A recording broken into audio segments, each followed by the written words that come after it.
नमस्कार, स्वागत है आपका हमारे चैनल में। मैं रानी गुप्ता आपके साथ और बड़ी खबर आ रही है। वीवो कंपनी अब दिल्ली के हाई कोर्ट पहुंच गई है। आपको बता दें, जिस तरीके से वीवो कंपनी के अकाउंट्स को फ्रीज कर लिया गया है, तो इस मामले में वीवो कंपनी ने दिल्ली के हाई कोर्ट में एक याचिका दायर की है।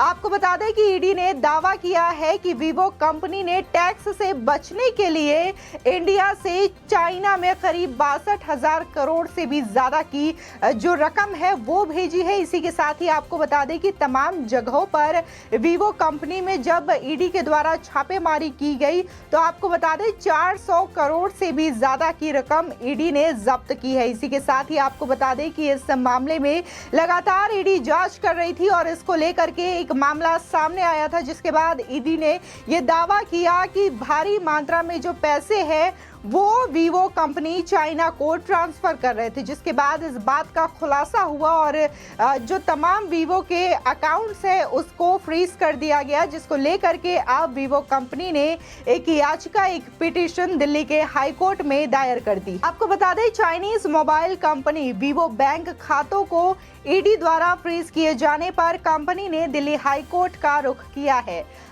आपको बता दें, ईडी ने मनी लॉन्ड्रिंग मामले में मंगलवार को वीवो के 48 ठिकानों पर छापेमारी की थी। ईडी तभी से मामले में गहनता से जांच कर रही है।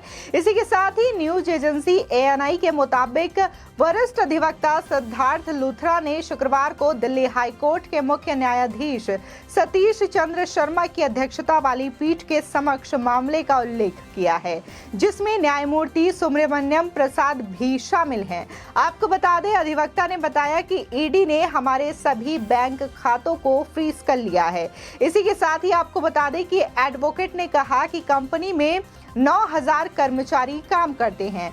पीठ ने शुक्रवार को मामले की तत्काल आधार पर सुनवाई करने में सहमति जता दी है।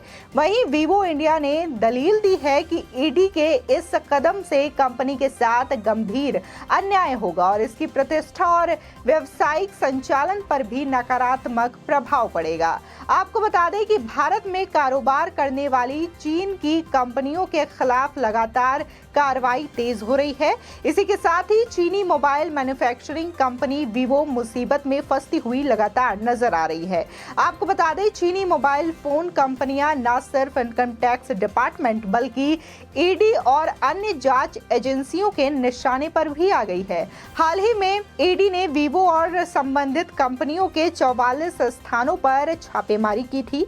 आशंका है कि छापेमारी के बाद कंपनी के 2 शीर्ष अधिकारी भारत से भाग भी गए हैं। इसी के साथ ही आपको बता दें कि ईडी ने कहा है कि वीवो इंडिया ने अपने कारोबार का लगभग 50% से भी ज्यादा का रकम चाइना में भेजा। आपको बता दें, इसी के साथ ही वीवो ने 1,25,185 करोड़ रुपए की कुल बिक्री आय से वीवो इंडिया ने 62,476 करोड़ रुपए भारत से बाहर चाइना को भेजे हैं। आपको बता दें, इस संदर्भ में ईडी के एक वरिष्ठ अधिकारी ने कहा कि उन्होंने देश भर में Vivo mobile India private limited और इसकी 23 संबद्ध कंपनियों जैसे grand prospect international communication private limited से संबंधित 48 स्थानों पर तलाशी ली और अब तक विभिन्न संस्थाओं के 119 बैंक खातों की तलाशी ली गई है। इसी के साथ ही पीएमएलए के प्रावधानों के तहत वीवो इंडिया के 66 करोड़ रुपए की एफडी, 2 किलो सोने की छड़ें और लगभग 73 लाख रुपए की नगद राशि सहित कुल 465 करोड़ रुपए की राशि जब्त की गई है। आपको बता दें, ईडी के अनुसार प्रत्येक परिसर में उक्त संचालन के दौरान कानून के अनुसार सभी उचित प्रक्रियाओं का पालन किया गया था, लेकिन कुछ चीनी नागरिकों सहित वीवो इंडिया के कर्मचारियों ने तलाशी कार्रवाई में सहयोग नहीं किया था और डिजिटल उपकरणों को हटाने और छिपाने की कोशिश भी की थी। इसी के साथ ही Vivo mobiles India private limited को 1 अगस्त 2014 को हांगकांग स्थित मल्टी एकॉर्ड लिमिटेड की सहायक कंपनी के रूप में शामिल किया गया था। आपको बता दें कि आरओसी दिल्ली में पंजीकृत किया गया है। इसी के साथ ही आपको बता दें, जीपीआईसीपीएल को 3 दिसंबर 2014 को आरओसी शिमला में पंजीकृत किया गया था, जिसमें सोलन, हिमाचल प्रदेश और जम्मू के पंजीकृत पते थे। इसी के साथ ही आपको बता दें कि उक्त कंपनी को चार्टर्ड अकाउंटेंट नितिन गर्ग की मदद से झेंगशेन ओयू, बिनलू और झांगशी द्वारा नियमित किया गया था। लू ने 26 अप्रैल 2018 को भारत छोड़ दिया, जबकि ओ और जी ने 2021 से भारत छोड़ दिया था। इस साल फरवरी में ईडी ने दिल्ली के कालकाजी पुलिस स्टेशन में जीपीआई, सीपीएल और उसके निदेशक, शेयरधारकों और प्रामाणिक पेशेवरों आदि के खिलाफ आईपीसी की धारा 417, 120 बी और 420 के तहत दर्ज प्राथमिकी के आधार पर उनके खिलाफ धन शोधन निवारण का मामला शुरू किया।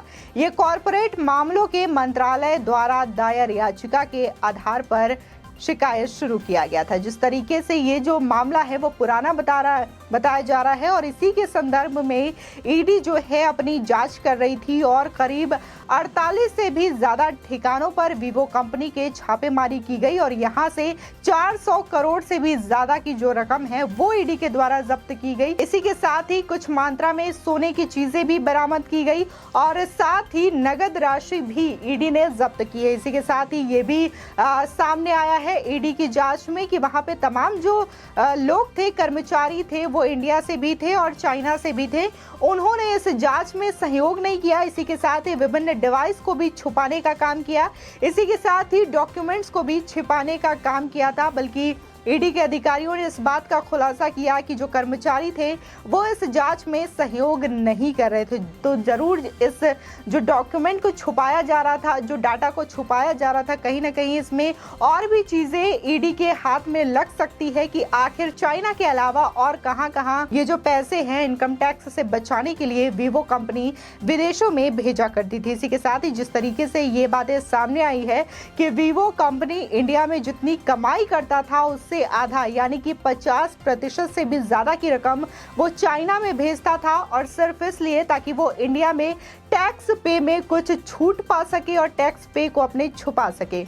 इसी के साथ ही आपको बता दें कि जिस तरीके से अकाउंट्स को ईडी ने फ्रीज करवा दिया है तमाम वीवो कंपनी के, तो इसको लेकर के जो उनके एडवोकेट हैं उन्होंने दलील भी दी है और उन्होंने कहा है कि 9000 से ज़्यादा कर्मचारी जो हैं वो काम करते हैं यहाँ पर वीवो कंपनी में इंडिया में, और अगर इस तरीके की कार्रवाई की जाती है वीवो कंपनी पर तो कहीं ना कहीं ये विश्व स्तर पर और इसी के साथ ही भारत में भी वीवो कंपनी को नुकसान पहुंचाने की कोशिश करेगा। इसी के साथ ही जो वीवो कंपनी की एक इमेज बनी हुई है तो उस पर भी नुकसान पहुंचेगा। लेकिन जिस तरीके से ईडी की जांच में ये बातें सामने आई है तो ये जो है अब बात कोर्ट तक भी जा पहुंची है और वीवो कंपनी ने खुद एक पिटीशन दायर किया है जिसमें उन्होंने मांग की है कि ये जो फ्रीज किया गया है अकाउंट उस पर सुनवाई करे और इसको लेकर के हाई कोर्ट ने भी सहमति जता दी है और वो इस मामले पर सुनवाई करने के लिए भी तैयार है। आपको बता दें जिस तरीके से लगातार जो चाइनीज कंपनियां हैं उस पर केंद्र सरकार भी कार्रवाई करती हुई नजर आ रही है। लगातार जिस तरीके से देखा गया कि पिछले दिनों कई ऐसे चाइनीज मोबाइल ऐप थे जिनको बैन कर दिया गया केंद्र सरकार के द्वारा। इसी के साथ ही कई चाइनीज मोबाइल फोन की कंपनियों को भी बैन किया गया, उन्हें जब्त किया गया और इसी तरीके से कार्रवाई अब वीवो फोन को लेकर भी देखने को मिल रही है। इसी के साथ ही तमाम जो लोग हैं वो भी कहीं ना कहीं चाइनीज प्रोडक्ट का बहिष्कार करते हुए दिखाई दे रहे हैं और देखने को मिल रहा है कि जो तमाम लोग हैं इंडिया में वो चाइनीज डिवाइस का, इसी के साथ ही चाइनीज मोबाइल फोन का, चाइनीज ऐप का और चाइना के जो प्रोडक्ट होते हैं उनका भी बहिष्कार करते हुए दिखाई दे रहे हैं। तो कहीं ना कहीं ये चाइना के लिए एक बड़ा धक्का साबित हो सकता है क्योंकि जिस तरीके से उसकी जो इमेज बनी हुई है अपने प्रोडक्ट को लेकर के, तो भारत धीरे धीरे बहिष्कार कर रहा है उनके प्रोडक्ट और उनके ऐप को भी। आपकी इस खबर पर क्या राय है हमारे कमेंट सेक्शन में जरूर बताएं। आगे की और भी अपडेट के लिए चैनल को सब्सक्राइब करना ना भूलें।